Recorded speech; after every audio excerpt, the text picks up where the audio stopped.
Escola dominical, feita pra mim, pra você. Espaço pra crescer e a Bíblia conhecer, sempre junto com você. Escola dominical, feita pra mim, pra você. Espaço pra crescer e a Bíblia conhecer, sempre junto com você. Graça e paz a todos que nos acompanham aqui no canal Palavra Viva e Fiel. Vamos para a nossa 11ª lição, Última Ceia e a Prisão de Jesus, em Lucas capítulo 22. Nossa leitura bíblica está em Lucas capítulo 22, versículos 1 a 23. A verdade prática nos ensina que a ceia é a celebração da nova aliança que devemos proclamar até que Jesus volte. O nosso texto áureo está em Lucas capítulo 22, versículos 14 e 15. Chegada a hora, pôs-se Jesus à mesa e com ele os apóstolos, e disse-lhes: Tenho desejado ansiosamente comer convosco esta Páscoa antes do meu sofrimento. Na introdução do nosso comentário, trataremos acerca das últimas horas antes de Jesus ir ao Calvário. Lucas apresenta detalhes importantes e singulares a respeito do que ocorre desde a conspiração para matar Jesus até o primeiro julgamento, em um enredo marcado por grande tensão e dramaticidade. Nosso primeiro tópico fala de traição, Páscoa e ceia. Primeiro item, a influência satânica. Ora, Satanás entrou em Judas, chamado Iscariotes, que era um dos 12. É bom lembrar que Iscariotes não era o sobrenome de Judas, mas apontava o seu local de origem. Seria algo do tipo a pessoa que vem da região ou cidade de Cariote. Até hoje ainda não se tem com exatidão onde ficava esta região, mas não era um sobrenome de família. Então veja que Satanás ele possui Judas.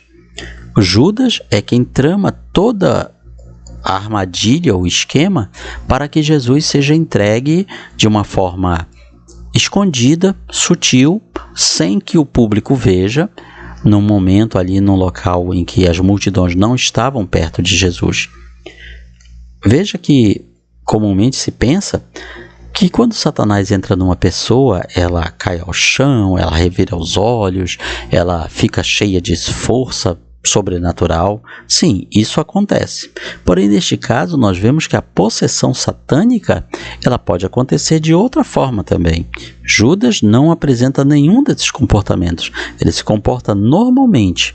Porém, a ação de Satanás na vida dele era justamente para que ele completasse os preparativos que envolveriam a traição. Então, os primeiros versículos nos mostram uma conspiração para prender e matar Jesus, mas sem provocar um tumulto. Afinal, Jesus estava sempre rodeado das multidões. E, portanto, se alguém tentasse prendê-lo nesse momento, certamente iria enfrentar a ira do povo. Então, precisava-se de um local isolado, em que as multidões não estivessem ali para, de uma certa forma, proteger Jesus, a fim de que ele pudesse ser preso sem causar maiores transtornos. E Judas é quem fornece esse local e horário. Os evangelhos sinóticos, ou seja, Mateus, Marcos e também Lucas, informam que o traidor foi um dos 12. Lucas destaca que Satanás entrou no traidor e se apoderou dele para tal ato, revelando em linguagem assustadoramente direta a verdadeira fonte dessa ação maldosa. Porém, apesar da ação satânica, Judas foi culpado e responsável. Note-se que quando relatado o seu chamado ao ministério, o Espírito Santo fez questão de registrar ao lado de Judas os seguintes complementos: foi quem o traiu e que se tornou o traidor. É interessante que a palavra Judas vem do mesmo nome Judá. Significa louvor. Quanta ironia que com um nome tão bonito, Judas tenha passado para a história como sinônimo de traição. É muito comum quando vermos uma pessoa que é ingrata, é má, traiçoeira, dizer: esta pessoa é um Judas. Veja que nem precisa do Iscariote. Só de dizer isso já se entende que está se falando de uma pessoa traiçoeira, ingrata, rebelde. Portanto, Judas deixou este triste significado associado a um nome que é tão bonito, um nome que significa louvor, mas que esse louvor ele transformou em traição. De fato, Jesus sentia uma humana e dolorosa ansiedade por esses preciosos últimos momentos de comunhão com os companheiros a quem amava, antes que a morte o separasse deles. Ele também conhecia a importância espiritual que este anoitecer teria para a igreja nos séculos futuros. Na ocasião, Jesus utilizou os símbolos antigos para lhes dar um novo significado. Afinal, o jantar da Páscoa judaica, ele envolvia carne de carneiro assada, ervas amargas e pães sem fermento. Jesus utiliza dois elementos que estavam presentes ali na Páscoa. Primeiro, o pão. Ele usa o pão para representar como o símbolo do seu corpo, e o cálice de vinho, que seria, na verdade, é o cálice do reino. Ele utiliza isso para dizer: este é o cálice da nova aliança no meu sangue derramado em favor de vós. Aqui ele está dizendo que a antiga aliança tinha chegado ao fim. Agora uma nova aliança, um novo pacto estava sendo feito. É interessante notar que a primeira aliança que Deus fez com o povo de Israel no livro de Êxodo, Deus declara as suas leis, os seus deveres, os deveres do povo e os direitos do povo em relação a ele. E essa aliança é selada com sangue de animais. Animais são sacrificados para selar esta aliança. Mas a nova aliança não é mais no sangue de um animal, mas agora no sangue de um ser humano, o único ser humano perfeito que já existiu. Jesus também declarou: fazei isto em memória de mim. Em outras traduções está: fazei isto todas as vezes que beberdes em memória de mim. Portanto, a Santa Ceia, ela tem a ver como um memorial. Ela é uma lembrança da morte de Cristo, da sua ressurreição e de que um dia ele voltará para implantar o seu reino neste mundo. O fato de que nessa mesma mesa estivesse o traidor Judas faz o drama mais trágico ainda. Também é mencionado que, em outro momento, os discípulos começam a perguntar a Jesus quem seria o traidor. E Jesus, ele dá o sinal: é aquele a quem eu der o bocado molhado, ou seja, o pedaço de pão molhado no vinho. Então Jesus molha o pedaço de pão e entrega para Judas. E ainda diz a ele: o que tens que fazer, faz depressa. Só que os discípulos não entenderam aquilo como sendo um indicativo de traição. Então nós vemos aqui que Judas era uma pessoa de tanta confiança entre os 12 que ninguém naquele momento deduziu: Judas é o traidor. Não, essa luz, digamos assim, não caiu na cabeça de nenhum dos discípulos. Eles não entenderam, eles ficaram meio que voando de toda aquela explicação, de toda aquela cena, para nós vermos como a traição ela foi mais doída justamente por isso, porque Judas era uma pessoa acima de qualquer suspeita. O nosso comentarista destaca que devemos examinar continuamente nossos corações, os nossos, não os dos outros. Examine-se, pois, o homem a si mesmo, a pessoa, o homem e a mulher. Examine-se a si mesmo, não examine o outro. Existem muitos que, quando estão na igreja, tomando a Santa Ceia, estão preocupados: será que fulano vai ter coragem de participar da ceia? Depois de tudo que fez, depois de tudo que aprontou, não acredito. Ou seja, estão examinando os outros em vez de examinar a si mesmos. Ser arrolado como membro de igreja, participar de cultos, não são prova de salvação. É necessário ter uma vida santa e resistir ao diabo. O segundo tópico fala dos últimos dias.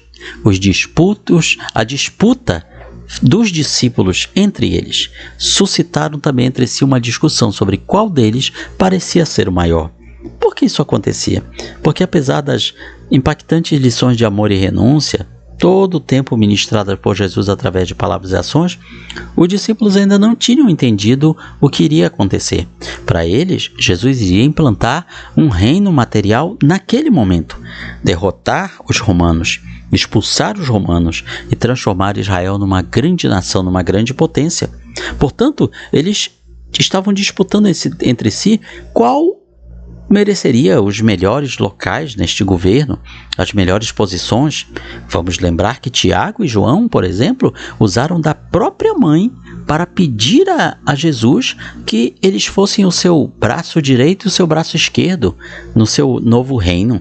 Então veja que este pensamento não era apenas de Tiago e João, mas também dos demais discípulos. Dessa maneira, os discípulos eles se envolvem numa discussão carnal, movida por anseios egoístas e mundanos. O coração humano, de fato, é enganoso, desesperadamente corrupto. O Senhor deseja que seus discípulos sejam diferentes dos reis e príncipes da terra. Quem de fato for o maior no reino de Deus, terá que ser como o menor, cuja tarefa consiste em servir.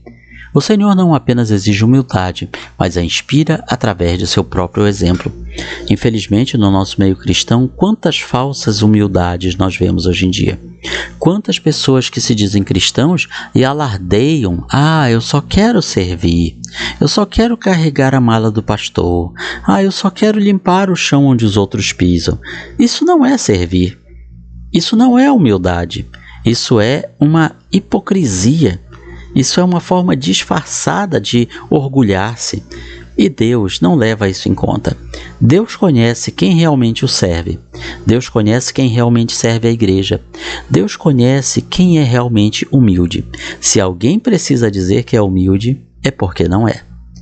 Deus não apenas exige humildade, mas a inspira através de seu próprio exemplo. No segundo item, vamos falar sobre a negação de Pedro. Ela é profetizada. Jesus avisa: Simão, Simão, este era o nome, Simão Pedro. Pedro, no caso, seria uma outra forma de chamar o seu nome. Mas o seu nome original era Simão, Simão Bar Jonas, Simão, filho de Jonas. O nome Pedro já foi um nome colocado por Jesus, porém o seu nome original era Simão. Eis que Satanás vos reclamou para vos peneirar como trigo. Em outras traduções fala: Satanás pediu para vos peneirar como trigo. Vemos aqui em primeiro lugar que Satanás não faz o que ele quer. Ele precisa pedir, ele precisa reclamar para quem? Para Deus, que está acima dele. Portanto, até quando Deus permite coisas ruins na vida do crente, não é que Deus queira, mas é porque a ação maligna é permitida para algum propósito divino. Portanto, aqui Jesus está avisando a Pedro, o qual, tal como aconteceu com Jó, era alvo de Satanás. O desejo do inimigo era peneirar os discípulos como trigo. Jesus está usando aqui uma metáfora de fácil compreensão para os discípulos. Cirandar ou peneirar era remover o trigo e os resíduos, tirar o joio, tirar a palha, as folhas secas. Jesus está revelando o impiedoso e ardente desejo de Satanás de expor Pedro ao ridículo, ao fracasso, de desmascarar Pedro. Quantas pessoas que hoje em dia se arrogam paladinos da justiça aqui e ali e dizem: eu vou desmascarar isso e aquilo. Na verdade, estão sendo usados por Satanás. Satanás queria acusar Pedro de sua fraqueza, fazê-lo naufragar na fé tão miseravelmente a ponto de desistir do seu ministério por remorso e também possível amargura dos demais apóstolos. Então, Jesus está avisando, não em particular, mas a todos os 11. Todos, sim, 11, porque Judas já tinha saído para fazer os preparativos da traição. Portanto, todos estão cientes. Pedro irá negar Jesus. E isso parece algo absurdo, já que Pedro sempre foi um dos mais zelosos defensores de Jesus. Satanás não foi proibido, Deus permitiu que isso acontecesse. Portanto, devemos entender que algumas vezes Deus pode permitir que Satanás aja de alguma maneira, nos fira de alguma maneira a nossa vida. Porém, o que devemos fazer? Voltar-nos para Deus e Ele nos restaurará. Cristo, entretanto, não é o espectador neutro neste combate, pois temos a sua intercessão e assistência celestial. Jesus avisa a Pedro, porém diz: eu orei por ti, eu intercedi por ti para que tua fé não desfaleça. O crente, mesmo quando imerso nas mais duras batalhas, deve revestir-se de toda a armadura de Deus e permanecer fiel, sabendo que o seu Senhor fortalece ao cansado e está sempre vigilante. No terceiro item, Jesus passa novas diretrizes. Quando Jesus pergunta: eu mandei vocês evangelizarem, sem nada, Faltou alguma coisa? Eles: não. Agora, porém, quem tem bolsa, tome-a. Bolsa para levar o quê? Dinheiro, mantimentos. Tome-a e também o alforje.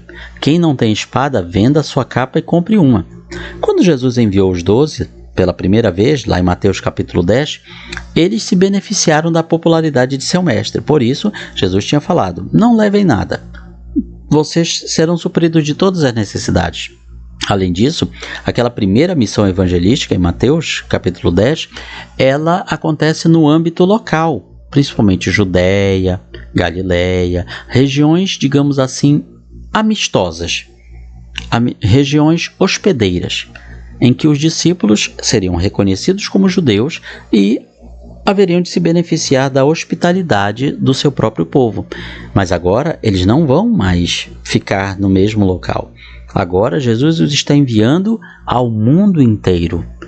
Eles iriam passar por regiões hostis, difíceis, regiões onde não haveria alimento para eles, onde ninguém os receberia em casa, onde ninguém iria sequer querer falar com eles, onde eles seriam vistos de uma maneira negativa, como são muitos dos cristãos que estão sofrendo perseguições pelo mundo. Então aqui Jesus está dizendo: agora vocês não vão mais poder contar com nada disso. Uma mudança está ocorrendo, já que em vez da aclamação popular, o mestre está a poucas horas da cruz. Seus discípulos compartilharão seu descrédito da mesma forma que compartilharam a sua popularidade. Afinal, para o judaísmo daquela época, Jesus era visto como um criminoso condenado por Roma, um blasfemo, um falso profeta, e os seus discípulos, portanto, não seriam nada populares. Além disso, dentro de pouco tempo, seus seguidores deveriam partir sozinhos para levar uma mensagem nem sempre popular a um povo muitas vezes grosseiro. Então Jesus está dizendo a eles: vão preparados, vão armados, levem mantimentos, levem dinheiro. Portanto, aquele versículo que tantas pessoas gostam de usar, de graça recebeste, de graça dai, e utilizam isso como desculpa para falar: olha, o obreiro, o pastor, o missionário, ele não tem que receber dinheiro, oferta nenhuma, porque Deus vai suprir as necessidades dele. Não, isso era naquele momento, naquele contexto judaico, mas não é uma regra para todas as épocas e todos os tempos. Afinal, nós cristãos somos encaminhados a um mundo hostil ao Evangelho. Por não terem compreendido a essência do plano de salvação, os apóstolos tentam evitar a prisão e morte de Jesus. Eles recorrem à espada para defender o mestre e a si mesmos, para resistirem ao poder pela violência, para agredirem à medida que fossem agredidos. O âmago da mensagem de Jesus é completamente mal entendido por seus discípulos. Com o espírito daquele entusiasmo popular messiânico, eles estão dispostos a pegarem armas, como dissera Pedro momentos antes. Senhor, ficaremos contigo a todo momento, iremos contigo até a morte. Entretanto, Jesus fica incomodado pela contínua falta de percepção espiritual dos seus discípulos e encerra a discussão abrupta e incisivamente: basta. Eles apresentam 2 espadas, achando que Jesus estava dizendo: se armem, porque agora nós vamos tomar o poder. Agora nós vamos dar um golpe de Estado. Agora nós vamos derrubar Roma. Eles pensavam isso, mas não era o que Jesus estava dizendo. Mais tarde eles entenderiam, mas agora estavam entendendo errado. O terceiro tópico nos fala sobre a agonia no Getsêmani. Terminou a ceia da Páscoa. Nessa sessão, vemos o ministério terreno de Jesus ser marcado pela traição de Judas, seguida da prisão do Filho do Homem. Iniciam-se as piores provações para Jesus e seus discípulos. O primeiro item nos fala sobre tormento e perseverança. Então lhe apareceu um anjo do céu que o confortava. Estando em agonia, orava mais intensamente, e aconteceu que o seu suor se tornou como gotas de sangue caindo sobre a terra. Jesus então saiu da sala do cenáculo, onde eles reuniram para fazer a ceia, e saíram também da cidade, para dirigir, segundo o seu costume, ao Monte das Oliveiras. Judas conhecia esse lugar, porque costumeiramente Jesus ia até lá para se retirar por algum momento com os seus discípulos, se afastando das multidões que o assediavam. Justamente por isso, Judas planeja para lá ser o local da prisão de Jesus.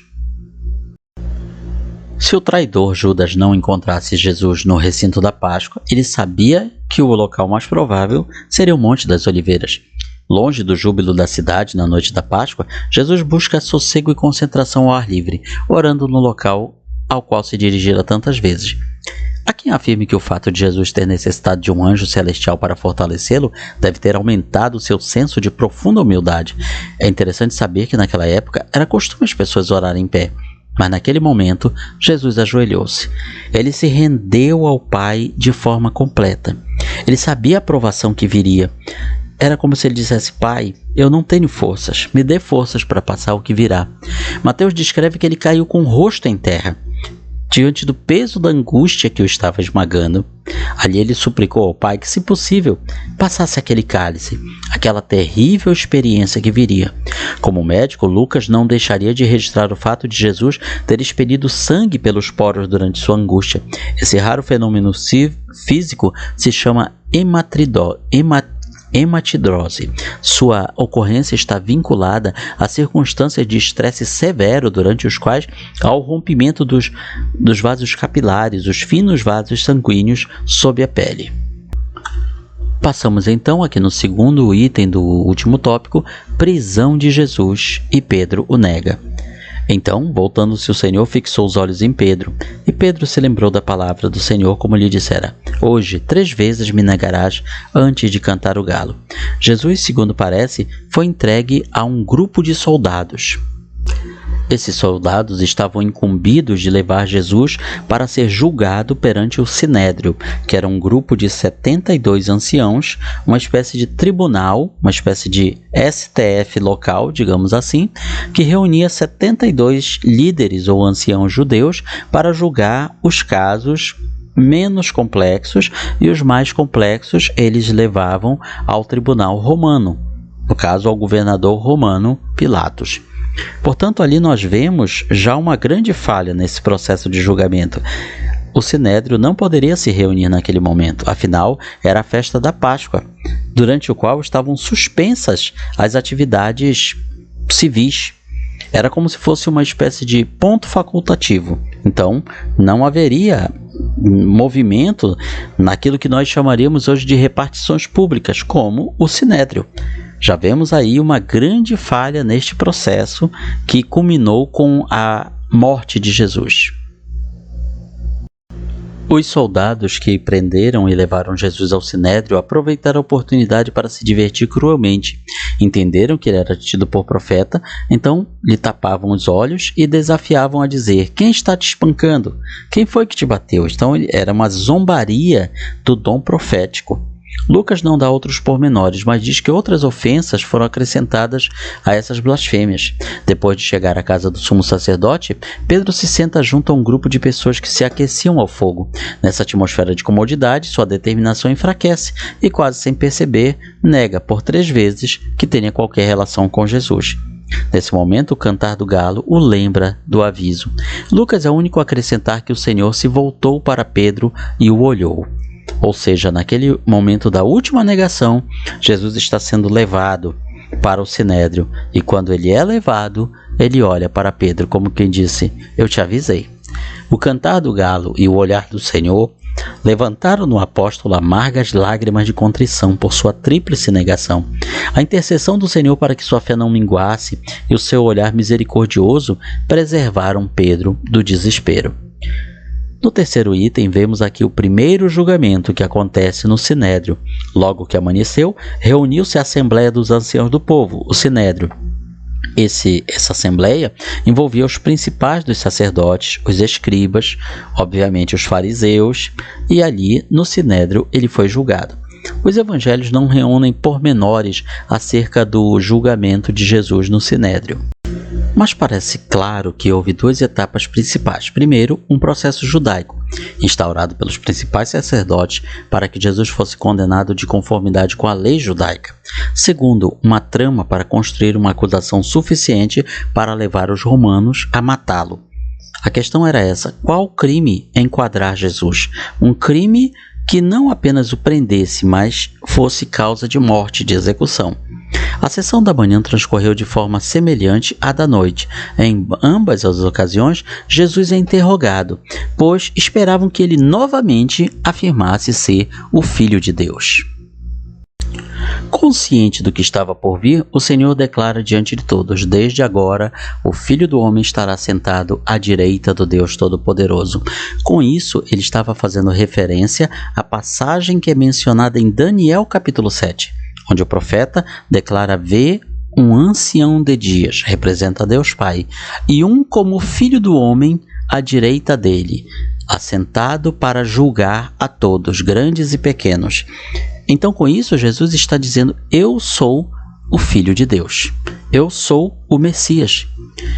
Portanto, essa palavra de Jesus é o suficiente para que eles o tenham como réu confesso. De qual crime?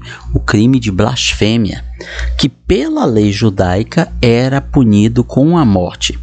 Com isso, eles eliminam a necessidade de testemunhas, até mesmo as testemunhas falsas que eles haviam conseguido. A manobra era alegar diante do tribunal romano que Jesus, na qualidade de se declarar Messias e Filho de Deus, estava desafiando o poderio de César, do imperador romano, pois se declarava o verdadeiro rei de Israel.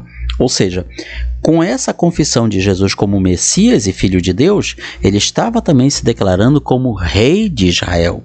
E ele vai reafirmar isso lá na frente, diante de Pilatos, quando ele é indagado: tu és rei? Tu dizes que eu sou rei. Eu para isso nasci e vim ao mundo. Ele estava admitindo: eu sou o rei por direito.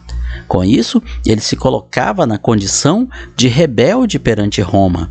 Ele desafiava o poderio de César e fornecia a Pilatos a desculpa para executá-lo. Concluímos com a aplicação pessoal. Quem participa dos sofrimentos de Cristo, sentar-se-á à mesa com ele novamente. Sim, ele promete que um dia ceará conosco no reino de seu Pai, aqui nesta terra. Ele implantará o seu reino, e aqueles que foram fiéis a ele participarão da mesa junto dele, assim como nós cantamos num dos louvores da harpa cristã: quem a fome suportou e a sede já passou, lá no céu irá cear em santa luz. Portanto, sejamos firmes nos caminhos do Senhor e participaremos do seu glorioso reino. Aqui está, portanto, o resumo da nossa 11ª lição deste trimestre no programa de Educação Cristã Continuada. Na sua escola dominical, você vai aprender com certeza muito mais. Comente, curta, compartilhe este vídeo, espalhe a boa semente aos corações e não falte na sua escola dominical. Cada aluno, um crente salvo, cada salvo bem treinado. Cada salvo bem treinado, um obreiro ativo, diligente e dinâmico. Deus nos abençoe.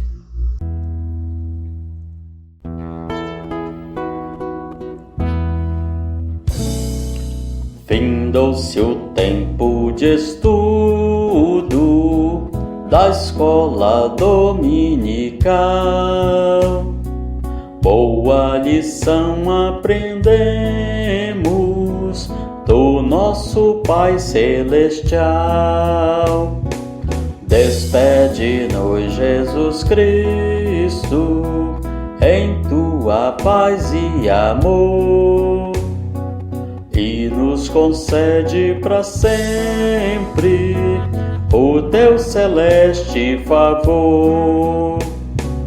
Aos visitantes e amigos agradecemos também. Que a paz de Deus reine em todos, e até domingo que vem. E até domingo que vem. E até domingo que vem.